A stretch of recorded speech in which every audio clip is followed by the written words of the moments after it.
시작하겠습니다. 지금 시작은 2023년 12월 5일 화요일 아침 7시 38분을 막 지나고 있습니다. 언제나 마찬가지로 아직 구독을 신청하지 않으신 분들은 구독을 꼭 눌러주십시오 라고는 부탁의 말씀을 드립니다. 북한의 김정은이 남한의 대통령과 국회의원을 임명했을 가능성이 있다라는 제목입니다. 상당히 여러분이 듣기에는 기분이 언짢은 제목인지 모릅니다. 우리가 우리 손으로 대통령을 뽑았어. 우리 손으로 국회의원을 뽑았어 라고 생각할지 모르지만 김정은이 웃기지 마. 남한 주민들이 그거 뽑은 거 아니고 내가 임명한 거거든. 이럴 가능성도 있다는 겁니다. 여러분 대단히 기분이 언짢지만 이럴 가능성이 있다는 점을 받아들여야 한다는 것입니다. 현명한 사람은 불편한 진실을 받아들일 줄 아는 사람이 진짜 현명한 사람이라는 겁니다. 자, 아침에 들어온 뉴스부터 여러분께 소개해 드리겠습니다. 개각이 있었습니다. 어제 개각이 있었고요. 명단과 사진이 있습니다. 여기 사진 밑에 설명을 읽어드리겠습니다. 윤석열 대통령이 4일 지명한 장관 후보자들이 용산 대통령실 브리핑룸에 임명소감을 밝히기 위해 입장하고 있다. 왼쪽부터 송미룡 농림축산식품부 장관, 왼쪽부터입니다. 김정혜 국가보훈부 장관 후보자, 오용주 중소벤처기업부 장관 후보자, 여성이 3명이나 있습니다. 최상목 기획재정부 장관 후보자, 박상우 국토교통부 장관 후보자, 강도용 해양수산부 장관 후보자 얼굴이 여기에 보입니다. 원희룡 장관이 이제 물러나게 됐어요. 물러나면서 원희룡 장관이 이런 얘기를 했어요.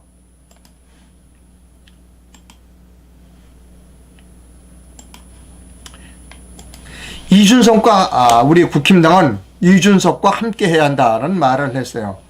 이준석과 원희룡의 공통점이 몇 가지가 있습니다. 첫 번째 공통점은 둘 다가 공부를 잘했다는 겁니다.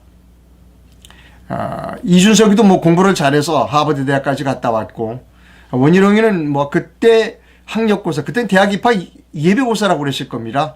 전국 수석을 했다. 둘 다 머리가 좋다는 겁니다. 첫 번째 공통점은. 두 번째 공통점은 군대를 갔다 오지 않았다는 겁니다. 우리나라의 문제는 머리가 좋은 사람은 군대를 갔다 오지 않아요. 세 번째 공통점은 4.15 부정선거가 없었다라고 부정선거를 부정하는 사람들이라는 겁니다. 그 다음에 네 번째 공통점은 북한에 대해서 매우 호의적인 반응을 가지고 있는 사람들이라는 겁니다. 원희룡 장관에 대해서 이야기할 때 우리가 제주 4.3 특별법이 제정되기던 그 과정에서 원희룡 일가에 대한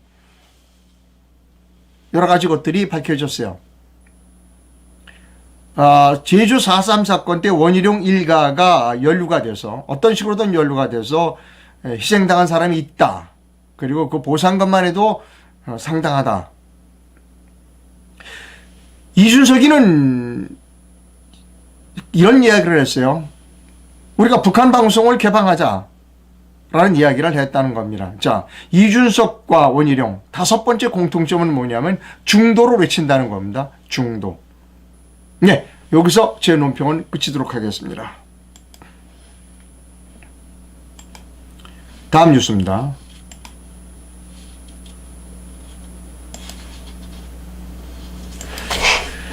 조희대 대법원장 후보지에 대한 인사청문회가 오늘 열립니다. 조희대가 이렇게 얘기했답니다. 재판 지원 문제가 심각하다. 사형제 폐지와 국보법 폐지는 아직 이르다라고 이야기했다는 겁니다. 예, 좋아요. 그런데 제가 조희대 대법원장 후보자에게 할 말이 있어요. 지금 뭐라고 하냐면, 지금 대법원에서 가장 큰 문제, 우리나라 법원의 가장 큰 문제가 재판 지원 문제인 거는 틀림없어요. 근데 재판 지원 문제가 빚어지는 여러 가지 이유가 있는데, 그 중에 특히 대법원의 경우, 대법관의 숫자가 부족한 점을 우리가 인정하지 않을 수 없어요. 독일의 대법원은 대법관이 300명이 넘어요. 왜 우리나라 대법원은 12명, 대법관이 12명이어야 하죠? 제가 항상 말씀드리잖아요. 길거리에 쓰레기가 쌓이면 청소원의 숫자를 늘려라. 대법원에 재판이 쌓이면 대법관의 숫자를 늘리면 돼요. 저는 한 300명 늘리자는 겁니다. 많은 사람들이 이렇게 얘기해. 그 인건비 어떡하냐. 걱정하지 마세요. 걱정하지 마십시오. 형사가 아닌 형사 이외의 사건에 대해서는 우리가 인지대를 내요. 그 인지대로 충분히 대법관 월급 주고도 남아요. 근데 이들은 대법관이 부족하다는 이유로 1년에 10,000건씩을 읽어보지도 않고 쓰레기통으로 버려요. 아무 죄의식이 없어요. 이들은. 조이대 이자도 죄의식이 없는 자입니다. 생각해 보십시오. 오죽 억울하면 1심, 2심을 거쳐서 3심까지 갔어요. 근데 읽어보지도 않고 쓰레기통으로 버려? 아무 양심의 가책이 없는 자들이 바로 이런 자들이에요. 대법관 숫자 늘리면 안 된다는 겁니다. 왜? 전관 예우를 못 받으니까. 아니 왜 우리가 이들이 전관 예우를 받기 위해서 1년에 10,000건씩 쓰레기통으로 들어가야 하나요? 대법관 숫자 늘려야 합니다. 300명 정도로 늘려야 돼요. 대법관 숫자를 늘리지 않겠다라고 하는 사람은 다 마음이 검은 사람들입니다. 내가 퇴임 후에 1년에 100억 정도 벌 수 있어요. 전관 예우로. 그거 포기 못하는 겁니다. 이런 인간들은 그런 거 포기 못해요. 그 심리불속행이라고 그럽니다. 읽어보지도 않고 쓰레기통으로 10,000건씩 보내는 거. 그거 어떡할 거냐를 물어봐야 돼요. 국회의원들이. 오늘하고 내일 이틀 동안. 근데 그거 물어볼 국회의원이 없을 거야 아마. 잘 모르니까. 전 세계에서 공부 제일 안 하는 국회의원들이 대한민국 국회의원들이니까. 또 하나 우리 이번 국회의원들이 물어야 될 것은 뭐냐면 지금 법관이 부족해서 재판을 지연하고 있다고 엄살을 떨면서 쓸데없는 짓거리를 해요. 중앙선거관리위원회뿐만 아니라 각각 지방선거관리위원회 위원장을 다 판사들이 하고 있어. 지방선거관리위원회가 수사권도 가지고 있어. 판사가 수사도 하고 그리고 또 재판도 해. 위원입니다. 오늘 국회의원들은 이거를 질문해야 돼요. 판사가 선거관리위원회 위원장을 하고 있는 것은 위원인가 아닌가? 철수시킬 의사가 있느냐고 물어봐야 돼요. 판사가 선거관리위원회 위원장을 하는 것을 막을 것은 철수하는 것은 헌법 바꿀 필요 없습니다. 법 바꿀 필요 없어요. 선거관리위원장은 호선입니다. 자, 조희대에게 오늘 질문해야 될 인사청문회에 참석하는 국회의원이 질문해야 될 것은 두 가지입니다. 심리불속행, 1년에 10,000건씩 읽어보시다고 쓰레기통으로 보낸 심리불속행 제도는 위헌인가 아닌가? 대법원의 숫자, 대법관의 숫자를 300명으로 늘릴 수 있는가 없는가?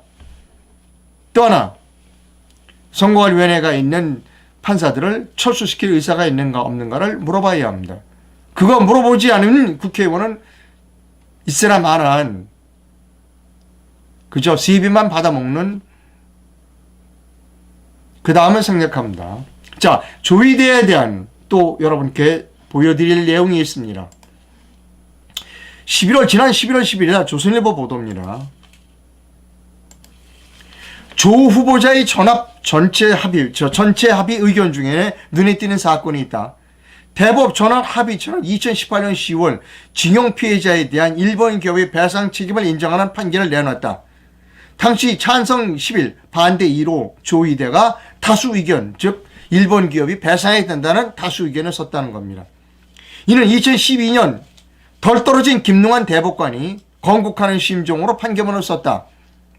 아니 왜 판사 나부랭이가 건국을 해요? 하라는 재판은 안 하고 판사 나부랭이가 건국을 했으니까 이 모양 이 꼬라지가 되는 겁니다.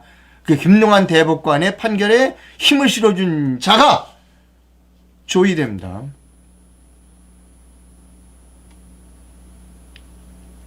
판사 나부랭이가 왜 역사책을 쓰고 앉아있냐고요? 건국을 하고 있느냐고요? 재판이나 하지. 그런 자에게 힘을 실어준 자가 조희대다 라고 하는 겁니다. 자, 사팔 하나 보여드립니다. 요즘 법관들의 수준입니다. 이 가위로 엿 팔고 있고 장구 치고 꽹과리 치고 별짓 다 합니다. 이게 요즘 법관들의 수준입니다. 자, 저는 여러분께 말씀드립니다. 이게 3명의 법원에 가면, 재판을 받으러 가면 3명입니다. 대개. 저는 이랬으면 좋겠습니다. 제일 좌측에 있는 이 가위를 들고 있는 사람은 변호사 출신이었으면 좋겠어요. 법관의 구성을 그렇게 해서. 두 번째는 변호사 출신이 아닌 일반 직업을 가지고 있는 사람 중에서 한 사람 뽑았으면 좋겠습니다. 세 번째는 AI였으면 좋겠습니다. AI. 즉, 변호사 출신 한 사람, 변호사가 아닌 다른 전문 직업인 출신 중에 한 사람, 세 번째는 사람이 아닌 AI였으면 좋겠다라고 하는 겁니다. 제 견해입니다. 이런 사파를 보고도 스스로 창피하지 않는 우리나라 법원, 가장 썩은 조직입니다. 그리고 사람들이 재판 받으러 가면 이래요. 존경하는 재판장님. 아부하는 거죠. 아부할 필요 없어요. 왜 우리가 재판정을 존경해야 하나요? 민사재판은 우리가 돈 내고 재판받아요. 지들 멋대로 해요. 골치 아픈 사건은 안 하고 그냥 도망가 버려요. 다 민사 때까지. 왜 우리가 그들을 존경해야 하죠? 법관을 존경해야 할 아무런 이유가 존재하지 않는 나라가 대한민국입니다.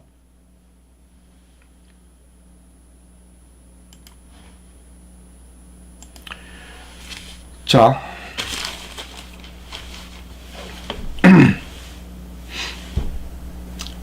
광고 하겠습니다.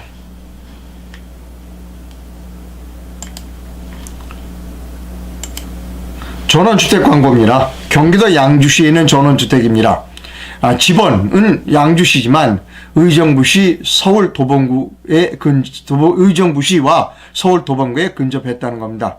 토지는 130평 정도, 건평은 30평 정도이고 매매가는 4억 원 정도라는 겁니다. 추천 요소가 있습니다. 서울 도봉구 1호선과 7호선 도봉산역에서 20분 거리에 있고요. 잠실역에서 1시간 거리에 있습니다. 의정부 신세계 백화점에서 20분 거리고요. 병원, 마트, 의식생활권 인프라가 5분 거리 내에 있습니다. 의정부 상수원 보호구역 내에 위치한 청정 자연환경을 자랑하고 있습니다. 이전이 완료된 83만평 미군 부대가 10분 내에 위치하는 개발호재 효과가 있다는 겁니다. 이런 물개 추천을 드립니다. 도시 인프라와 자연 전원 생활을 동시에 누리고 싶은 분, 직업 때문에 서울 근접성이 중요한 분, 세팅된 타운하우스가 아닌 직접 인테리어를 하는 정원 관리를 하며 집을 가꾸고 싶으신 분, 눈치 보지 않고 강아지와 함께 주택에 살고 싶으신 분, 동물병원, 강아지 유치원, 강아지 운동장이 10분 내에 있다는 겁니다. 전원주택 사진입니다. 정원입니다. 전원주택을 좀 더 크게 확대했습니다. 전원주택 내부 사진입니다. 전원주택에서 밖을 내다본 풍경입니다. 이 전원주택에 관심이 있으신 분은 이 전화번호로 010-6355-1485로 전화를 주시면 됩니다. 라고 하는 광고를 제가 여러분께 해드렸습니다. 자, 광고 접고 또 아침 뉴스 브리핑 계속 들어갑니다.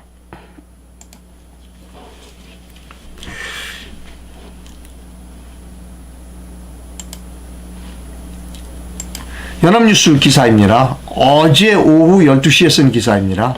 북한의 해킹 조직 안다리엘이라고 하는 조직이 우리나라의 대공무기 등 국내 방산 기술을 빼돌렸다는 기사입니다. 읽어드립니다. 북한 해킹 조직 안다리엘이 국내 방산업체 등을 해킹해 주요 기술 자료를 탈취하고 랜섬웨어 몸값을 일부 북한으로 송금한 정황이 포착됐다. 서울경찰청 안보수사지원관은 미국 연방수사국 FBI와 공조해서 안다리엘이 국내 업체들을 상대로 해킹 공격을 한 사실을 확인해 수사 중이다. 경찰에 따르면 이들은 신원이 불명확한 사업 가입자들에게도 서버를 임대하는 국내 서버 임대 업체를 이용 경유지 서버로 삼고 지난해 12월부터 올해 3월까지 평양 유경동에서 83차례 접속했다. 유경동은 북한 최고층 건물인 유경호텔, 정주영 체육관 등이 있는 평양 시내 명소로 국제통신국과 평양정보센터 등도 이곳에 있다. 안다리엘은 통신보안 IT 서비스 업계 국내 대기업 자회사와 첨단 과학기술, 식품, 생물학 등을 다루는 국내 기술원, 연구소, 대학교, 제약회사, 방산업체, 금융회사 등 수십여 곳을 해킹해 레이저 대공 무기를 비롯한 주요 기술 자료를 빼돌렸다. 서버 사용자 계정의 아이디, 비밀번호 등 개인정보도 새나갔다. 경찰은 총 1.2TB 분량의 기술 자료 파일이 탈취된 것으로 확인됐다는 겁니다. 1.2TB. 이것에 대하여 네트워크 전문가이신 일본에 거주하고 계신 히로시 가네히로시가 이렇게 논평했습니다. 북괴 해커 조직인 안다리엘이 해킹 중에서도 가장 기본적이고 쉬운 해킹 방법으로 방산 정보를 1.2TB나 빼갔다. 1.2TB가 고용량인 영상 비디오 자료 일리는 만무하고 텍스트 베이스드 자료였다면 상상할 수 없을 정도의 양의 자료다. 다 빼갔다는 겁니다. 다 빼갔다는 겁니다. 자, 여러분. 오래되지 않아요. 지난 12월 초부터, 11월 말부터인가요? 국가 전산망이 다 뚫렸죠. 마비됐어요. 왜 마비가 되는지도 모르고 왜 복구가 되는지도 몰라요. 주민등록망, 그 다음에 민원, 정부 24망, 다 마비됐어요.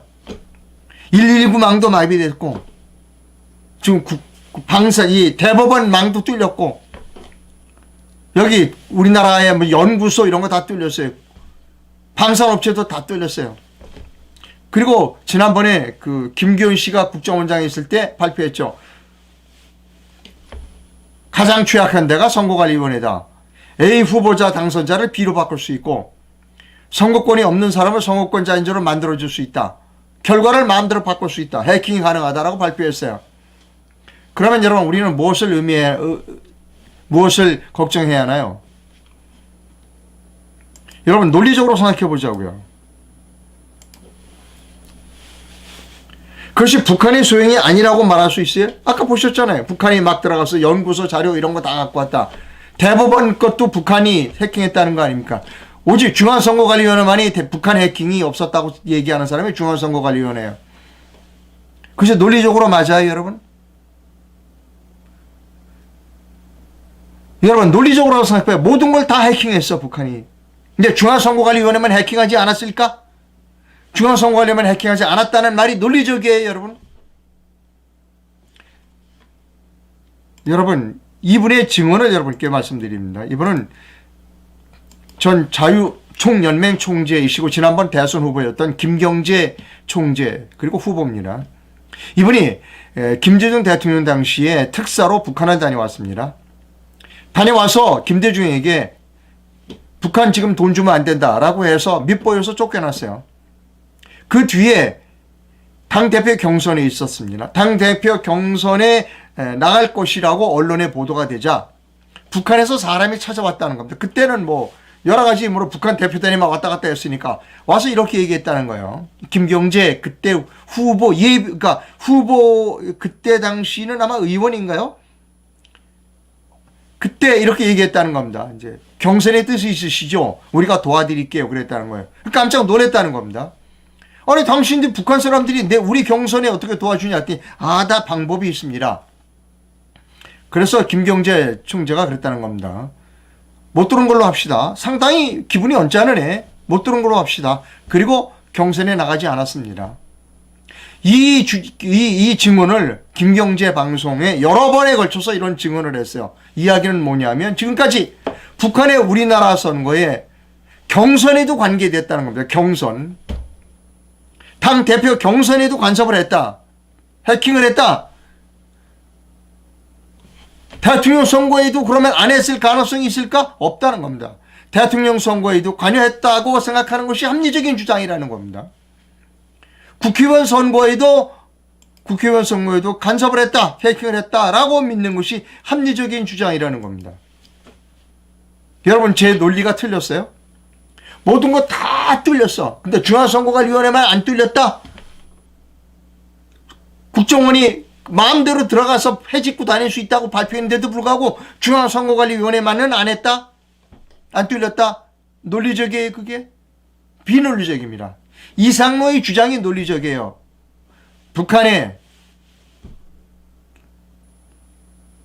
김정은이 그 아버지에서부터 이 아들 다 우리나라 당대표 선거에 개입을 하고 대통령 선거에 개입을 하고 그리고 국회의원 선거에 개입을 했다 했을 가능성이 있다라고 주장하는 이상로의 논리가 더 합리적이지 않습니까?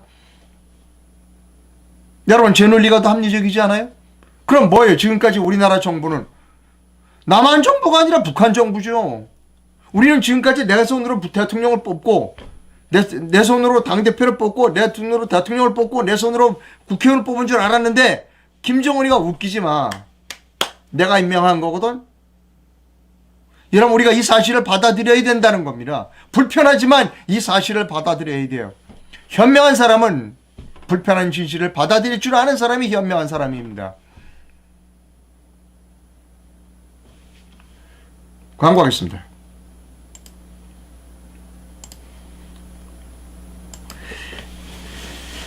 이거는 제가 돈을 받고 받은 광고입니다. 읽어드리겠습니다. 지혜롭고 빛나는 애국자 이상로님은 지혜와 성실로 썩은 이 나라를 깨끗하게 정화시키고 번영과 행복으로 이끌고 온 국민들의 존경과 사랑을 받을 멋진 분입니다. 제 얘기가 아닙니다. 광고주가 제게 광고료를 내고 한 개인의 의견 광고입니다.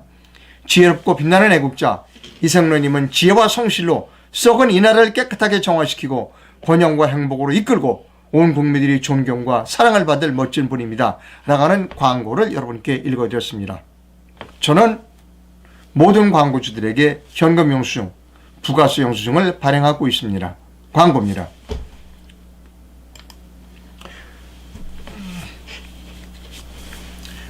자, 그 다음 이런 뉴스 전해드립니다.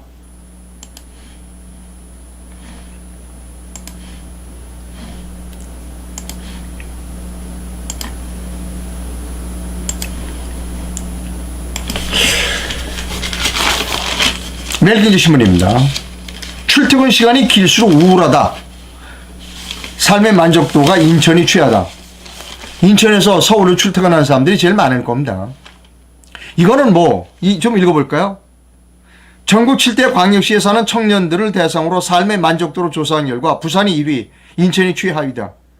여러 조건들 가운데 특히 출퇴근 시간이 얼마나 걸리는지 도시 생활 속에서 외로움, 우울감 등을 얼마나 느끼는지에 대한 만족도에 큰 영향을 끼친 것으로 본다. 이건 여론조사 하나 말합니다. 출퇴근 시간 길어가지고 삶의 만족도가 높겠어요? 자, 그 다음 뉴스 보여드립니다. 이렇게 사람들 출퇴근 시간이 길게 만들어주는 것은 정치인들의 머리가 좋지 않아서 그런 거예요. 자, 대표적으로 보여드립니다.